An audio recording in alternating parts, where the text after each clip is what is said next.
Assalamualaikum warahmatullahi wabarakatuh. Perkenalkan, nama saya Ditya Anugrah. Pada video kali ini, saya akan menjelaskan implementasi preprocessing text menggunakan bahasa pemrograman Python. Nah, sebelum masuk ke tahap implementasi, di sini saya akan jelaskan tahapan-tahapan apa saja dalam proses preprocessing ini. Sebelumnya, preprocessing merupakan tahap awal yang sangat penting dalam pengolahan bahasa alami atau natural language processing, karena menentukan kualitas hasil analisis di tahap selanjutnya. Tahap pertama dalam proses preprocessing yaitu adalah cascading.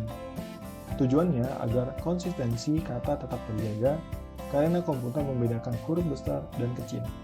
Misalnya, kata pendidikan dan pendidikan akan dianggap sama. Selanjutnya langkah kedua yaitu adalah cleaning. Cleaning yaitu menghapus tanda baca, angka, atau simbol yang tidak diperlukan. Teks menjadi lebih bersih dan hanya berisi huruf-huruf saja. Langkah selanjutnya yaitu adalah tokenizing. Tokenizing yaitu memecah teks menjadi potongan-potongan kata yang disebut dengan token.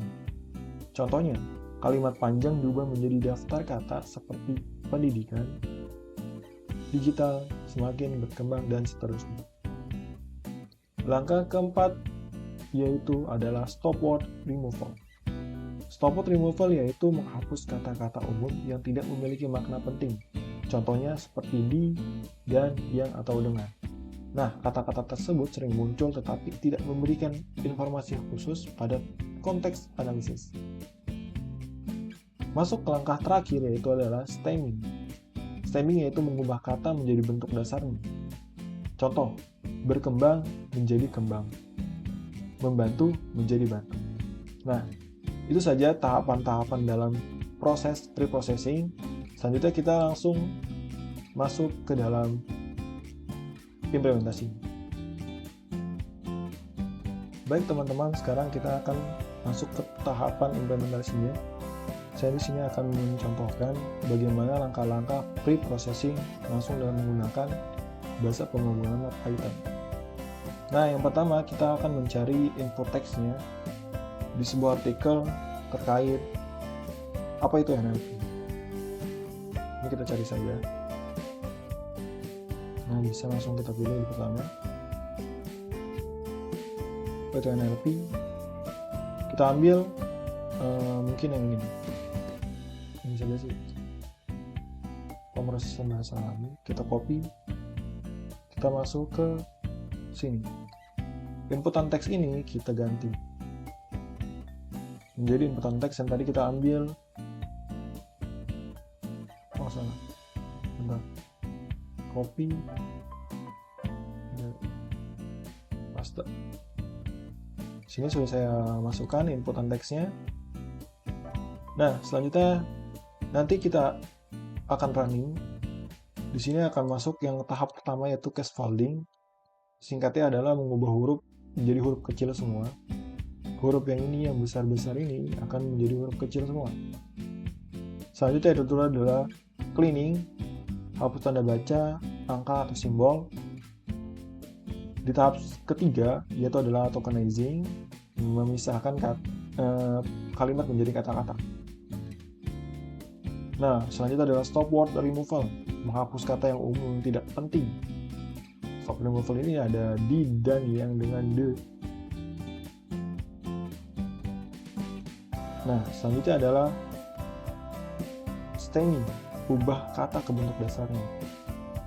Nah, kita coba running aja supaya langsung paham. Nah, inilah hasilnya. Teks pertama yaitu pemrosesan bahasa alami. Selanjutnya setelah di cascading, pemrosesan menjadi kecil semua, NLP kecil semua.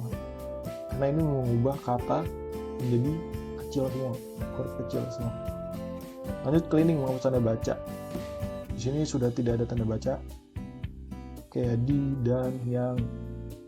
Nah, selanjutnya adalah setelah di tokenizing akan memisah-misah seperti ini di token-token.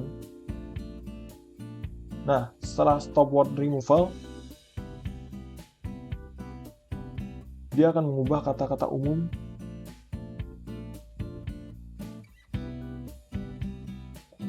yang tidak penting ya. Benar, ini hasil akhirnya. Nah, hasil akhir seperti ini. Nah, inilah teks yang nantinya bisa digunakan untuk proses berikutnya seperti ekstraksi atau analisis sentimen. Nah, mungkin itu saja teman-teman proses implementasi dari pre-processing text.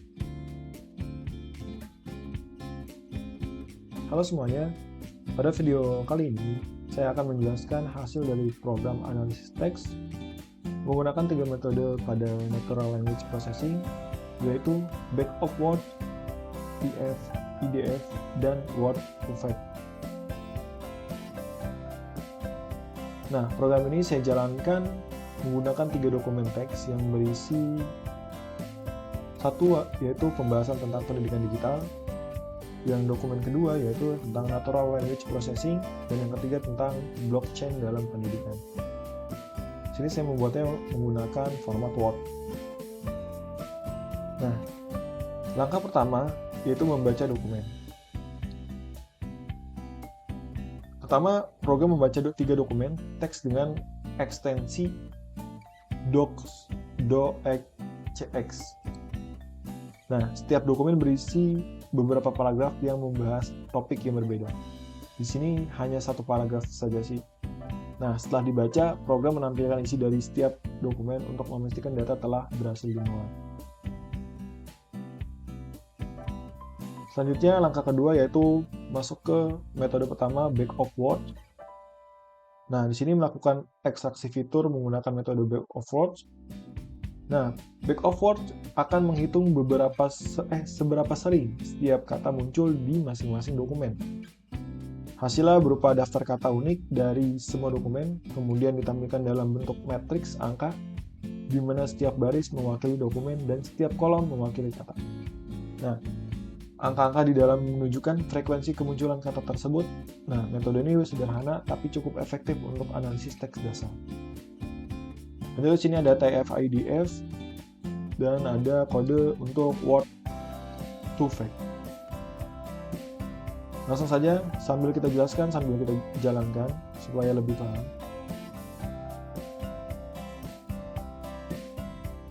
Nah, ini adalah isi dari paragraf pertama dalam dokumen saya. Dokumen pertama, dokumen kedua tentang natural language, dan dokumen ketiga. Ini adalah fitur Back of Word. Nah, di mana dalam di dalamnya itu berisi angka-angka yang menunjukkan frekuensi kemunculannya. Kata tersebut, metode ini sederhana tapi cukup efektif untuk analisis teks dasar. Selanjutnya adalah metrik TF-IDF. Langkah ketiga, setelah program menghitung TF-IDF, metode yang memberi bobot pada kata berdasarkan pentingnya di setiap dokumen. Kata yang sering muncul di satu dokumen, tapi jarang muncul di dokumen lainnya. Hasilnya ditampilkan dalam bentuk matriks seperti ini.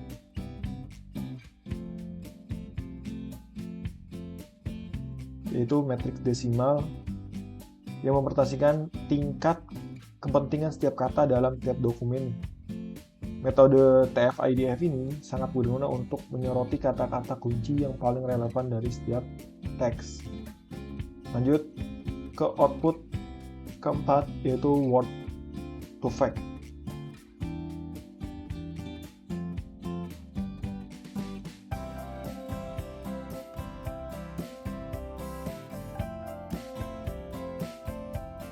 Di sini ada representasi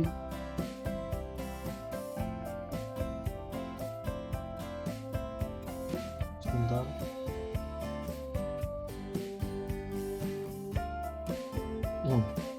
Nah, tahapan berikutnya yaitu Word2Vec, yaitu metode berbasis machine learning yang lebih canggih. Word2Vec tidak hanya menghitung frekuensi, tapi juga memahami hubungan makna antar kata berdasarkan konteks kemunculannya. Nah, metode ini menghasilkan referensi kata dalam bentuk vektor numerik yang panjang. Nah, misalnya program kata pendidikan ini yang terdiri dari puluhan angka desimal. Setiap angka menggambarkan fitur numerik. Mohon maaf, menampilkan fitur semantik tertentu. Dengan metode ini, komputer bisa mengenali kemiripan makna antar kata, seperti antara belajar dan pendidikan. Nah,